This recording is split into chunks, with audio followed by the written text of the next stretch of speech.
حضرت یعقوب علیہ السلام کے جو صاحبزادے تھے یوسف علیہ السلام کا قصہ قرآن میں پوری ایک صورت ہے جس کو احسن القصص کہا گیا ہے. سب سے زیادہ خوبصورت قصوں میں وہ حضرت یوسف علیہ السلام کے.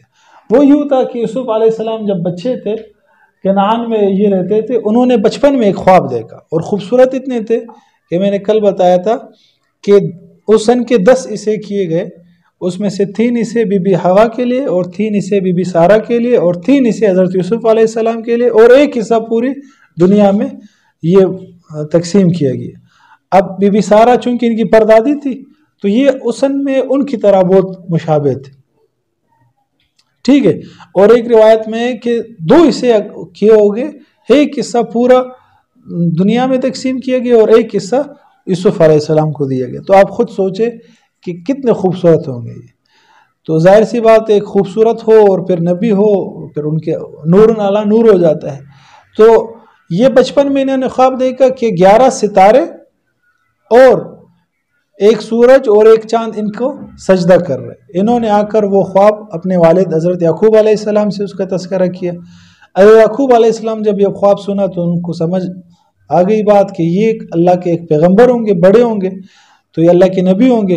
اور انہوں نے ان سے کہا کہ اپنے بھائیوں سے اس کا تذکرہ نہیں کرنا، کیونکہ ان کو پتہ تھا کہ ان کے بھائی ان کے ساتھ حسد کریں گے اور ان کو کوئی نقصان پہنچا دیں گے. یوسف علیہ السلام نے اس خواب کو ذکر نہیں کیا، لیکن ان کے بھائی ان کے ساتھ بہت جیلسی کرتے تھے، حسد کرتے تھے. تو ایک دن انہوں نے یہ کہا اپنے والد سے کہ آپ یوسف کو سارا دن گھر میں آپ نے رکھا ہے، یہ تو جیسے آج کل کہتے ہیں نا سوشل نہیں ہے، اس کو سوشل بنانے کے لیے اس کو ہمارے ساتھ کر دو اور ہم اس کو لے جائیں گے، یہ ہمارے ساتھ کھیلے گا، کودے گا، تفریح کرے گا، پکنک ہو جائے گی. تو یعقوب علیہ السلام نے کہا کہ اخاف ان یأکلہ الذئب، کہ اس کو کوئی بیڑیا کھا لے گا. تو انہوں نے کہا ایسا نہیں ہو سکتا، نحن عصبہ، ہم ایک جماعت ہے، اگر ہمارے ہوتے ہوئے اس کو بیڑیا نے کھا لیا تو ہم پھر بہت کمزور گئے، اس طرح نہیں ہو سکتا. وہ ان کو لے کر گئے. اب شروع میں جب والد دیکھ رہے تھے، رخصت کر رہے تھے، تو انہوں نے ان کو کندھے پہ اٹھایا اور صحیح بھائی پیار کر رہے، کوئی کیا دے رہے، کوئی کیا دے رہے، سب کوئی گال چوم رہے. کوئی جیسے ہی والد صاحب کی نظروں سے اوجھل ہو گئے، انہوں نے اس کو پٹخ دیا زمین کہ وہ تمہارے میں نخرے اٹھا لیے، ناز اور نخرے، اب بتاتا ہوں کیا کرتا ہے. پھر ایک خشک ہوا تھا. پہلے یہ ہوا کہ اس کا کرنا کیا ہے، کسی نے کہا کیا کرو، کسی نے کہا قتل کر دو، کسی نے کہا کیا کر دو. تو پھر بڑے بھائی نے ان کو کہا کہ نہیں ایسا نہیں کرو، اس کو اس کنویں میں ڈال دیتے. وہ تھوڑا ان کے ساتھ ہمدردی رکھتا تھا. یہود اس کا نام تھا، یہودا یا یہود، بعض روایتوں میں یہودا ہے اور بعض روایتوں میں یہود. اس میں ہے نا جو میں نے لکھا ہے، یہ لیا جو دوسری بیوی سے تھا ان کا. اس کو پاز کر لے 1 منٹ. جی فرمائیے. ہاں، تو ان کو کنویں میں جب ڈالا گیا اور ان کا قمیص پہلے انہوں نے اتارا، پھر اس پہ ایک خون لگایا اور واپس آئے روتے ہوئے. وجعل بدم علی قمیصہ بدم کذب، ایک جھوٹے خون کے ساتھ وہ آئے اور روتے ہوئے عشاء کے وقت آئے، ایبکون، اور رو رہے تھے اور کہا کہ بھائی ہم بہت برا ہوا، ہم کھیل رہے تھے، ہم غفلت ہو گئی تھوڑی سی، تو یوسف علیہ السلام کو بیڑیا نے کھا لیے. تو یعقوب علیہ السلام نے ایسے کرتے کو دیکھا اور پھر سمجھ گئے کہ کیسا سمجھدار بیڑیا تھا کہ اس نے وہ پورا کرتا نکال کے پھر اس کو کھا لیا. کرتا کہیں سے پٹا ہوا نہیں تھا، ایسے ہوتے ہیں نا، صرف خون لگایا ہوا تھا. تو سمجھ گئے کہ یہ جھوٹ بول رہے، لیکن انہوں نے کہا فصبر جمیل، میں صبر کرتا ہوں. تو یوسف علیہ السلام اس کنویں میں تھے. اللہ کی شان، وہاں سے ایک حجازی قافلہ جا رہا تھا، انہوں نے اس میں ڈول ڈالا پانی نکالنے کے لیے، اس میں پانی تو تھا ہی نہیں. یوسف علیہ السلام اس ڈول میں بیٹھ گئے. وہ جب باہر نکالا انہوں نے کہا کہ یا بشرا ھذا غلام، خوش ہو گئے ان کو کہ بھائی یہ تو ہمیں ایک لڑکا مل گیا اور اتنا خوبصورت لڑکا، اس کو تو ہم بازار میں بیچیں گے، غلام ہے ہمارا. اس کو اپنا ساتھ غلام بنا کے بازار میں لے آئے. پہلے زمانے میں اس طرح غلام فروخت ہوتے تھے، جیسے کہ آج کل فروخت ہوتے ہیں چیزیں، اس وقت بازار میں غلام فروخت ہوتے تھے. تو وہاں مصر کا جو بادشاہ تھا اس کا نام تھا عمالقہ، قصص اس کا نام تھا. تو ان کا ایک عزیز مصر تھا، فوتیفار اس کا نام تھا، یعنی خزانوں کا ایک آپ اس کو وزیر کہہ سکتے ہیں. فوتیفار وہاں بازار سے گزر رہا تھا تو اس نے یوسف علیہ السلام کو دیکھا کہ اتنا خوبصورت بچہ ہے اور اس کو چند بدرہم دراہم معدودہ، بالکل معمولی دراہم سے اس کو خریدا اور اپنے گھر لے آئے. اپنے گھر لا کے ان کی بیوی کا نام تھا زلیخا. ان سے کہا کہ یہ ہمارا بیٹا ہوگا اور اس سے ہمیں بہت خیر ملے گا، یہ ہماری خدمت کرے گا. اب وہ اتنا خوبصورت تھا یوسف علیہ السلام، زلیخا نے جب ان کو دیکھا تو ان کی نیت خراب ہو گئی. ہاں اس کی بیوی تھی، اس کی اہلیہ تھی. ٹھیک ہے، تو اس نے دل ہی دل میں شیطان نے اس حاوی ہو گیا اور نفس نے بھی اس کو کہا کہ یار اس کے ساتھ کچھ کیا جائے. اب وہ یوسف علیہ السلام کے پیچھے پڑ گئی. یوسف علیہ السلام کوشش کرتے کہ اپنے آپ کو دور کر دے ان سے، لیکن وہ بار بار بانے بانے سے بات کرنے آ جاتی یا فلانا فلانا فلانا. ایک دن اس نے کیا کیا، یوسف علیہ السلام کو لے گئی 7 کمروں میں اور سب کو ہر کمرے کو لاک کر کے اندر لے کر اور یوسف علیہ السلام سے کہا ہائی تلک کہ آ جائے. یوسف علیہ السلام نے جب یہ دیکھا کہ یار یہ تو معاملہ خراب ہے، اور وہاں ان کو اللہ پاک نے ایک نشانی بھی دکھا دیا. اس میں اختلاف ہے، کوئی کہتے ہیں کہ کیا نظر آیا ان کو، ان کے والد کا چہرہ نظر آیا یا کچھ بھی نظر آیا، یا بعض کہتے ہیں کہ زلیخا نے جب اپنے دوپٹہ اتارا اور وہاں ایک بت تھا اس کے اوپر ڈال دیا. تو اس نے کہا یہ کیا کہا کہ مجھے اس سے شرم آتی ہے، یہ بت ہے، یہ ہمارا خدا ہے. تو اس نے کہا جب آپ کو اس سے شرم آتی ہے، میرا خدا تو اللہ ہے، تو اس سے بت سے زیادہ طاقتور ہے، تو مجھے زیادہ آپ سے زیادہ شرمانا چاہیے. تو وہ یوسف علیہ السلام بھاگے وہ بند دروازوں کی طرف. جیسے ہی وہ بھاگے دروازے کے قریب جاتے دروازہ کھلتا جاتا. آخری دروازے پہ جیسے ہی وہ باہر آئے وہاں سے فوتیفار جو عزیز مصر تھا وہ بھی آیا. اب بھاگتے بھاگتے زلیخا نے ان کے قمیص کو کھینچنے کی کوشش کی کہ اس کو پکڑ لے، لیکن اس کی قمیص پھٹ گئی پیچھے سے. اب جب باہر آئے آپ خود سین دیکھ لیں کہ کیا سین ہوگا کہ یوسف علیہ السلام بھاگ رہے، پیچھے سے ان کی بیوی آ رہی بغیر دوپٹے کے. تو جیسے ہی انہوں نے اپنے شوہر کو دیکھا تو انہوں نے کہا کہ بھائی یہ تو یوسف علیہ السلام نے دست درازی کی، میں تو بے گناہ ہوں.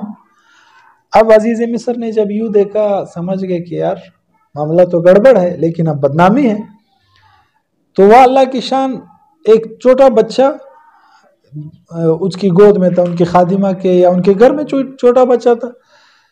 اس نے گواہی دی کہ اگر اس کی قمیص پیچھے سے پھٹی ہوئی ہے تو پھر تو زلیخا قصوروار ہے اور یوسف علیہ السلام بے قصور ہے. اور اگر آگے سے پھٹی ہوئی ہے، کیونکہ جب وار کرتا ہے تو آگے سے قمیص پھٹتی ہے، تو پھر یوسف علیہ السلام قصوروار ہے اور زلیخا بے قصور ہے. اب جب دیکھا گیا تو ان کی قمیص پیچھے سے پھٹی ہوئی تھی. عزیز مصر سمجھ گئے کہ یوسف علیہ السلام بے گناہ ہے، لیکن اپنی عزت کو بچانے کے لیے انہوں نے ان کو جیل میں ڈال دیا. اب جب ان کو جیل میں ڈالا، جیل میں ان کے ساتھ 2 قیدی اور تھے نوجوان. اب انہوں نے ایک خواب دیکھا تو وہ آگے یوسف علیہ السلام کے پاس. انہوں نے اپنے خواب یوسف علیہ السلام سے بیان کیے. یوسف علیہ السلام نے جب ان کے خواب سنے تو ڈائریکٹ ان کو جواب نہیں دیا، پہلے ان کو اللہ کی طرف بلایا. قرآن میں ہے انہوں نے پہلے اللہ کی بڑائی بیان کی کہ اللہ اس سے خالق ہے، مالک ہے، قرآن میں پورا ذکر ہے. پھر ان سے کہا کہ بھائی آپ نے خواب دیکھا ہے کہ آپ روٹی اٹھا کر سر پہ لے جا رہے، اوپر سے اس کو چڑیا لے جا رہی ہے، اور دوسرے نے خواب دیکھا ہے کہ وہ انگور کا جو رس ہے وہ نکال کر اپنے جو مالک ہے اس کو دے رہے ہیں. اور ان کو پوائنٹ آؤٹ نہیں کیا کہ تمہارے ساتھ یہ ہوگا، تمہارے ساتھ یہ. کہا کہ تم میں سے ایک اپنے مالک کو جوس پلائے گا، شربت پلائے گا، اور دوسرے کو پانسی ہو جائے گی، وہ مر جائے گا. تو وہی ہوا، ایک کو پانسی ہوئی اور دوسرا جو ہے اس رہا ہو گیا. وہ جب رہا ہو گیا تو یوسف علیہ السلام نے ان سے کہا کہ جب آپ جاؤ اپنے بادشاہ کے پاس تو اس سے کہو کہ جیل میں ایک قیدی ہے، وہ بے قصور ہے، اس کو چھوڑ دو. وہ چلا گیا لیکن وہ بات بھول گیا. پھر اللہ کی شان اس عزیز مصر نے خواب دیکھا یا بادشاہ نے خواب دیکھا، اس میں ہے کہ 7 پتلی گائے اس کو 7 موٹی گائے کو 7 پتلی گائے کہا جاتی ہے. انہوں نے پورا لوگوں کو بلایا کہ بھائی میں نے خواب دیکھا ہے، اس کا مجھے تعبیر بتاؤ. بڑے لوگوں کو کسی کو سمجھ میں نہیں آ رہی تھی. اس وقت جب یہ تعبیر کی بات شروع ہوئی تو اس کو یاد آیا وہ خادم کو، او یار جیل میں ایک بندہ تھا، اس نے میرے بارے میں تعبیر بتائی تو وہ بالکل صحیح تھی. اس نے کہا کہ یار جیل میں ایک شخص ہے، اس سے تعبیر پوچھتے. وہ آیا، یوسف ایو صدیق. اب کہا کہ میرے دوست یوسف اس طرح بادشاہ نے خواب دیکھے. دیکھ مطلب یہ مطلبی لوگ ہوتے ہیں نا، مطلب کے وقت دوست بنا دیتے، پھر کام جب نکل جاتا ہے پھر بگا دیتے. بھائی میرے دوست وہ خواب دیکھا ہے بادشاہ. انہوں نے کہا خواب ماب چھوڑو، پہلے میری بے گناہی ثابت کرو، جا کر پوچھو زلیخا سے کہ کیا ہوا تھا. اچھا اس دوسرے سین میں آپ دیکھو کہ زلیخا کو ان کے جو آس پاس کی سہیلیاں تھی انہوں نے ملامت کرنا شروع کر دیا کہ ایک غلام پہ یہ عاشق ہو گئی ہے اور یہ بہت عجیب اس نے حرکت کی ہے. اب زلیخا نے کیا کیا، ساری سہیلیوں کو جمع کیا اور بٹھایا ٹیبل پہ اور ان کو سیب دیے اور چھریاں دے دی کہ آپ لوگ سیب کھاتے جائیں. پھر یوسف علیہ السلام کو باہر بلا کے اور اس کمرے میں اندر بلایا. جیسے ہی وہ اندر آیا تو دیکھا وہ سب نے یوسف علیہ السلام کو دیکھا تو وہ بالکل مبہوت ہو گئے، ایسے حیران، اور غلطی میں انہوں نے سیب کے بجائے اپنی انگلیاں کاٹ دی، اتنے حیران ہو گئے. پھر کہا ما ھذا بشر، یہ بشر نہیں، انسان نہیں، یہ کوئی ملائکہ ہے، کوئی فرشتہ ہے. تو پھر زلیخا نے کہا دیکھو میں نے کہا تھا نا کہ میں قصوروار نہیں ہوں، یہ اس پہ تو ہر کوئی مر مٹے، اتنا خوبصورت شخص. خیر تو جب عزیز مصر نے اور یا بادشاہ نے تحقیقات کی تو پتہ چلا کہ یوسف علیہ السلام بے قصور ہے. پھر یوسف علیہ السلام کو باہر نکالا گیا. پھر یوسف علیہ السلام نے کہا کہ اس خواب کی تعبیر یہ کہ 7 سال خوب غلہ ہوگا، اس کے بعد 7 سال بالکل قحط ہوگی. تو اگر آپ لوگ چاہتے ہو کہ اس سے آپ بچ جاؤ تو میں ایک بہترین مینجمنٹ والا ہوں، میں اس کو منظم طریقے سے آپ کے سارے 7 سال صحیح طریقے سے گزار سکتا ہوں اگر آپ مجھے نگران بنا دو. تو پھر ان کو نگران بنایا گیا. تو انہوں نے 7 سال سب اسٹور کیا، جتنے چیزیں تھی غلط تو سب اسٹور کیا، توڑے توڑے کھا رہے تھے. اگلے 7 سال جب بالکل قحط سالی ہو گئی پھر اس کو جو اسٹور کیا گیا تھا اس کو کھانے لگے. اب پورے مصر میں وہ آ گیا تھا، قحط آ گیا تھا، اور کنعان سے بھی قحط وہاں بھی آ گیا تھا. وہاں سے ان کے بھائی بھی آئے کہ بھائی عزیز مصر سے ہم جا کے ملتے اور ان سے وہ لے لیتے، کیا نام ہے، غلہ لے لیتے. تو وہ جب آئے یوسف علیہ السلام نے ان کو پہچان لیا لیکن انہوں نے نہیں پہچانا. یوسف علیہ السلام نے ان کو غلہ دیا اور ان کے پیسے بھی ان کے غلوں میں ڈال دیے. اور ان کا جو چھوٹا بھائی تھا بنیامین، جو ان کا حقیقی بھائی تھا یوسف علیہ السلام، ان کے جو غلے تھا اس میں اس کا ایک پیالہ رکھ دیا. اور جب وہ جانے لگے پھر یہ آواز لگائی کہ ہمارا پیالہ گم گیا. تلاشی شروع کی. یہودا سب سے بڑے بیٹے سے سب کرتے کرتے آخر میں پیالہ نکل آیا.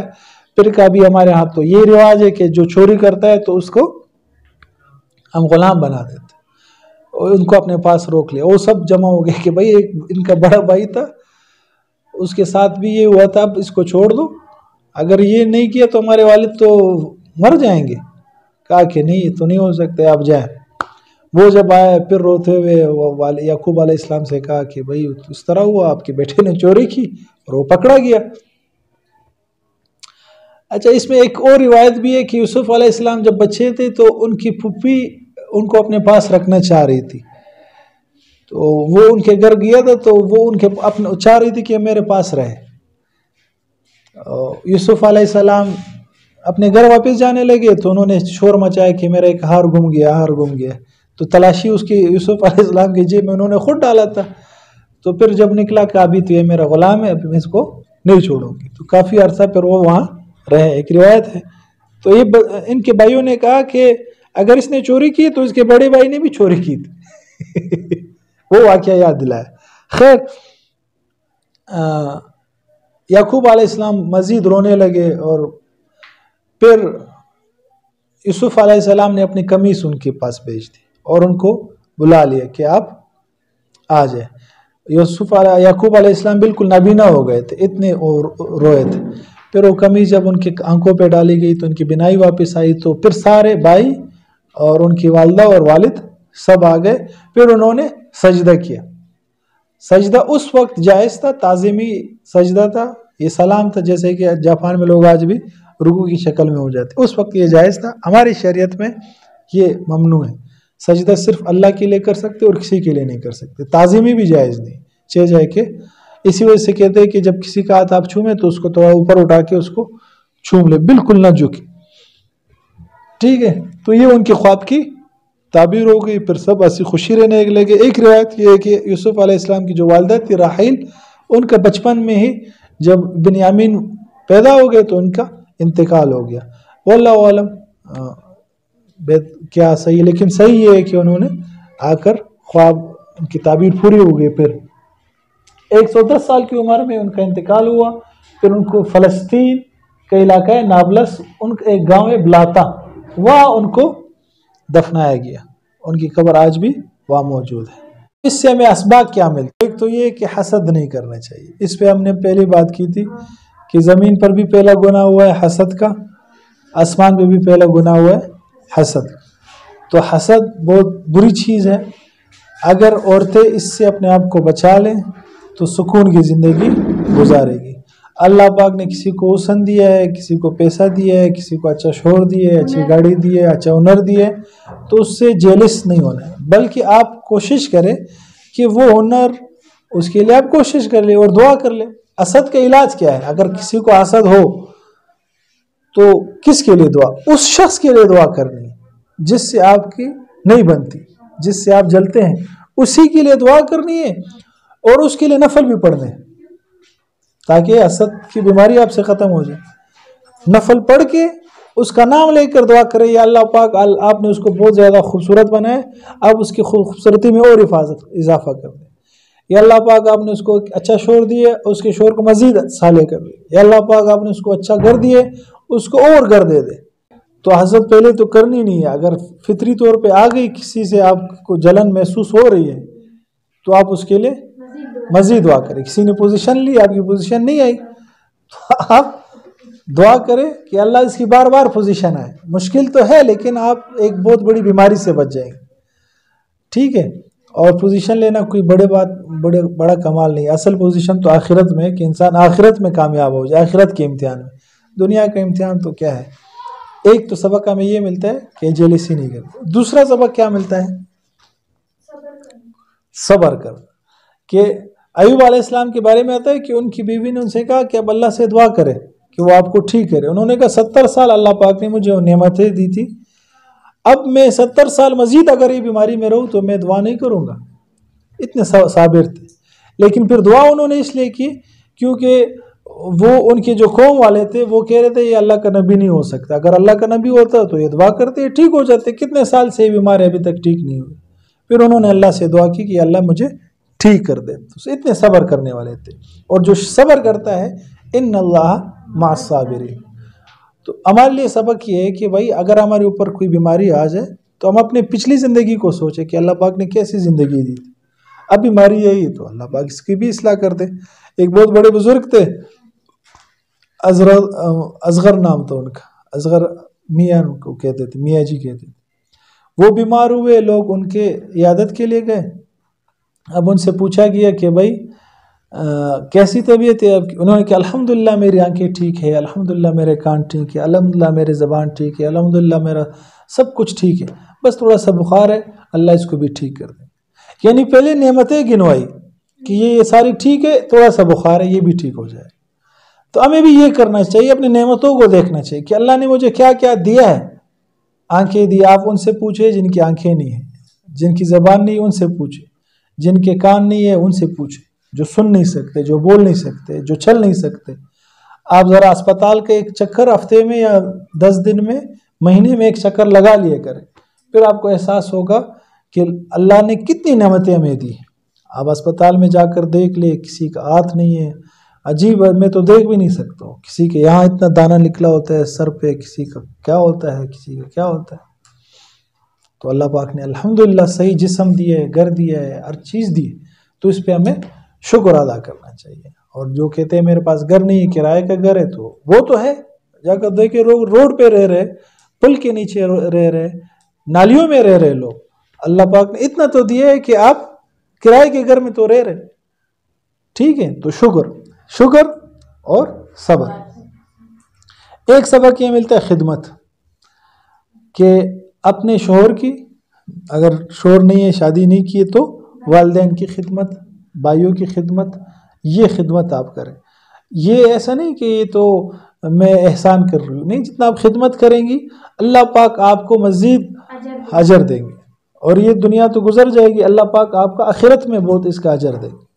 اور ایک سبق یہ ملتا ہے کہ اگر کسی کے ساتھ آپ کا تعلق ہے، اس کی حالت اچھی ہے، تو اس کو پھر اپنے تعلق کو، اس کی حالت جب خراب ہو جائے پھر بھی برقرار رکھنا چاہیے۔ یہ نہیں کہ آپ اس کے پاس پیسے تو اس کے ساتھ پھر رہے، سموسے چٹنیاں کھا رہے ہیں، سموسے بوتلیں پی رہے، پیپسی، اور جیسے ہی ان کے حالات خراب ہو گئے تو پھر بھائی اس سے دور دور بھاگو، ایسا نہ ہو کہ ادھار مانگ لے۔ اس طرح نہیں کرنا چاہیے، ہر حال میں اپنے دوستوں کا ساتھ دینا چاہیے۔ اگر خاوند ایسا ہے کہ اس پہ پہلے پیسے تھے، حالات آگے اب نہیں ہے، تو اس پہ ان کا ساتھ دینا چاہیے کہ پہلے اس نے کتنا آپ کو لاڈ پیار دیا ہے۔ اب حالات ہے، انسان ہے، اوپر نیچے ہوتا رہتا ہے، تو یہ نہیں ہے کہ ہم کہیں یار اس کے تو بیزار کر دیا اس نے، اس کے پاس تو 1 روپیہ نہیں ہے، اس کے تو میرا سر کا درد بن گیا ہے۔ تو نہیں، پچھلے زندگی میں اس نے آپ کو کتنا لاڈ پیار دیا ہے، اس کے بارے میں بھی سوچیں، ٹھیک ہے۔ اور کیا سبق ملتا ہے ہمیں؟ ناشکری کا تو ہو گیا، ناشکری نہیں کرنی چاہیے، شکر کرنا چاہیے۔ تو اس کا مطلب اگینسٹ یہ کہ ناشکری نہیں کرنی، خدمت کرنی ہے، اور جیلسی نہیں کرنی، صبر کرنا ہے، اور یہی سبق بہت زیادہ، حیا کی حفاظت کرنی ہے، اپنی عزت کی حفاظت کرنی ہے، کسی حال میں اپنی عزت کو نہیں کھونا، کیونکہ خواتین ایسے بالکل کورے کاغذ کی طرح اور سفید لباس کی طرح ہے کہ ان پہ معمولی صداقت بھی دور سے نظر آتا ہے۔ اور ایک یہ ہمیں سبق ملتا ہے کہ جیل میں جب 2 قیدی آئے، اللہ یوسف علیہ السلام نے پہلے ان کو اللہ کی طرف بلایا، دعوت دی، کہا کہ یہ آپ کا خواب یہ چھوٹا مسئلہ ہے، اصل تو یہ کہ آپ کی آخرت سنور جائے، کیونکہ ان کو پتا تھا کہ ایک کو پھانسی ہوگی کہ اگر وہ ایمان لے آئے۔ تو ہمیں بھی اسی طرح فکر کرنی چاہیے آخرت کی، کہ یہ آخرت ہماری سنور جائے، یہ دنیا کے امتحان، یہ دنیا کی مصیبتیں، یہ پریشانیاں، یہ کچھ بھی نہیں، اصل آخرت ہے۔ آخرت میں، قیامت میں، مرنے کے بعد جو زندگی ہے اس کی سنوارنے کے لیے اپنے لیے بھی فکر کر لے، اپنے بچوں کے لیے، اپنے گھر والوں کے لیے، بہن بھائیوں کے لیے، ان کی آخرت کی فکر کی جائے۔ یہ نہیں ہے کہ بھائی دنیا میں اس کا ساتھ دے رہے لیکن آخرت کی اس کی کوئی فکر نہیں، اس کو کھلا رہے، پلا رہے، سب کچھ کر رہے، خدمت کر رہے، لیکن آخرت کی فکر نہیں کر رہے، تو یہ غلط کر رہے۔ دنیا کی فکر بھی کرے اور آخرت کی بھی کرے۔ جیسے آپ کی دوست ہے تو ان کو بھی دعوت دے کہ وہ بھی اس کورس میں آ جائے اور کسی مدرسے میں ایڈمیشن لے، صحیح، ان کو زیادہ سے زیادہ، کیونکہ یہ حدیث میں ہے نا کہ الدال علی الخیر کفاعلہ، جو لوگوں کو نیکی کی طرف بلاتا ہے گویا وہ نیکی کرنے والا ہے، اس کو اس کا اجر ملے گا، اور جب تک وہ اس پہ عمل کرے گا اس کا اجر ملے گا۔ اور کیا پتہ کیا بات کسی کو پسند آ جائے اور اس کی زندگی بدل جائے۔ اب انسان ہے نا کہ انسان کی زندگی بعض اوقات ایک بات سے بدل جاتی ہے، اور بعض اوقات پورا قرآن سننے سے بھی نہیں بدلتی۔ تو لوگوں کو اللہ کی طرف بلانا، لوگوں کو دین کی طرف بلانا، خود بھی چلنا اس پہ اور لوگوں کو بھی دین کی دعوت دینا، تاکہ صدقہ جاریہ ملے۔ آپ چھوڑو نا، آپ اللہ پہ چھوڑ دیں۔ نوح علیہ السلام جب دعوت دیتے تھے تو لوگ کیا کرتے تھے؟ کانوں میں انگلیاں ڈال دیتے تھے، چہرہ پہ لپیٹ لیتے تھے، ان کو دیوانہ کہتے تھے، حضور کو کتنی تکلیفیں پہنچائے گی۔ تو آپ ان کو نادان سمجھ لیں، آپ اپنا کام جاری رکھیں، آپ ان کو دعوت دے۔ واسف منظور صاحب کراچی کے ایک بہت بڑے بزرگ ہیں، ان کے بھائی تھے، تو واسف منظور صاحب ان کو اکثر دعوت دیتے تھے کہ آپ چلو تبلیغ پہ، اللہ کے راستے میں چلو۔ وہ نہیں جاتے تھے۔ کوئی بھی جماعت آتی تھی تبلیغ والی، وہ آ کر ان سے ملاتے تھے، کوئی عالم آتا تو ان سے ملاتے تھے، ان کو دعوت دے۔ تو ایک دن وہ ان کے بھائی جا رہے تھے، تو ان کے پاس گاڑی میں جا رہے تھے، راستے میں کسی نے ان سے لفٹ لی، اس نے گاڑی روک دی، اس کو بٹھا دیا۔ اب جیسے ہی اس کو بٹھایا آگے جانے لگے، تو اس بندے نے اس کو اللہ کی طرف بلانا شروع کر دیا کہ اللہ خالق ہے، مالک ہے۔ تو اس کو غصہ آیا، اس نے کہا کیا بات ہے، میرا بھائی بھی میرے پیچھے لگا ہوا ہے، جو بھی آتا ہے مجھے یہی بات بس دعوت دے رہا ہے کہ اللہ خالق ہے، اب چلو دین پہ کے راستے پہ۔ تو اس بندے نے کہا یار آپ سوچو کوئی تو بات ہے کہ آپ کو ہر کوئی اللہ کی طرف بلا رہا ہے. کہا اس بات نے کہ اس نے کہا کوئی تو بات ہے، اس نے اس کا دل بدل دیا. اس سوچنے پہ مجبور ہو گیا کہ کیوں لوگ مجھے اللہ کی طرف بلا رہے ہیں، کیوں میں اللہ کی طرف نہیں جا رہا ہوں. پھر وہ اللہ کی طرف گئے، پھر وہ خود بڑے بزرگ بن گئے. تو اب یہ ایک بات سے اللہ پہ یقین ہونا چاہیے. شوہر کی نوکری پہ یقین نہیں ہونا چاہیے، کہ والد کی نوکری پہ یقین نہیں ہونا چاہیے کہ وہ والد اگر نوکری سے نکال دیے گئے یا کاروبار میں ہو گئے تو کیا ہوگا. اللہ ہے نا، اللہ کھلائیں گے، اللہ پلائیں گے. وہ بالکل چٹیل میدان میں انہوں نے کہا اللہ کا حکم ہے، کہا کہ بالکل پکا. پھر کوئی اللہ میں ضائع نہیں کرے. آج آباد ہے. تو اگر وہ نہ شکری کرتی، کہتی کہ نہیں تما چیر برشد زخو خام خازم سو بڑے، جیسے ابھی کہہ رہے نا کوئی تبلیغ میں جا رہا ہو سے روزے پہ یا چلے پہ یا چاروں میں تو آپ لوگ بھی اگر آپ کے بھائی جا رہے ہیں، والد جا رہے ہیں یا شوہر جا رہے ہیں تو ان کو کوآپریٹ کرنا ہے ان کے ساتھ کہ آپ جائیں، کوئی مسئلہ نہیں ہے، ہم سنبھال لیں گے. یہ نہیں کہ آپ ان کو روک کے کہ بھائی نہیں آپ کیسے جاؤ گے، یہ تو ہم تو مر جائیں گے اور یہ ہمارا کیا ہوگا. گھر ہے، سب کچھ ہے. چٹیل میدان میں انہوں نے کہا کہ اللہ میں ضائع نہیں کریں گے، تو آپ ادھر تو ہر چیز ہے. اچھا، اور کیا سبق ملتا ہے؟ ایک سبق ہمیں یہ ملتا ہے کہ اگر خواب دیکھا ہے تو ہر ایک سے بیان نہیں کرنا ہے. بعض انسان کے دشمن بھی ہوتے ہیں، تو آپ ان سے بیان کریں گے تو وہ پہلے سے آپ سے حسد کر رہے ہیں. حسد کرنی بھی نہیں اور حسد سے اپنے آپ کو بچانا بھی ہے. حسد سے کیسے بچتے ہیں پتہ ہے؟ کسی اور کے حسد سے. ایک تو اپنا حسد ختم کیسے کرنا ہے، وہ تو دعا کرنا ہے، نفل پڑھنا ہے، وہ تو نظر سے بچنا ہے. کوئی اور آپ سے حسد کر رہا ہو، مثلا آپ کی پوزیشن آئی ہے اور افسا آپ سے جل رہی ہے، فرض کر لیں مثال کے طور پر، ہر نماز کے بعد یہ آخری 3 کل ہے نا، اس کو پڑھے اور رات کو سوتے وقت اس کو پڑھ کے اپنے اوپر دم کر لیں، اور آیت الکرسی ہر نماز کے بعد پڑھیں. یہ 2 کام آپ کریں، دنیا کی کوئی طاقت آپ کو کچھ بھی نقصان نہیں پہنچا سکتی. اب شرط اس کے لیے 5 نمازیں اور اس کے بعد یہ 3 کل اور آیت الکرسی، آخری 3 کل، کل اعوذ برب الفلق، کل اعوذ برب الناس، کل اعوذ برب کل واللہ. یہ 3. دنیا کی کوئی طاقت، کوئی تعویذ، کوئی جادو، کوئی جیلسی، کوئی حسد، کچھ بھی نہیں ہو سکتا.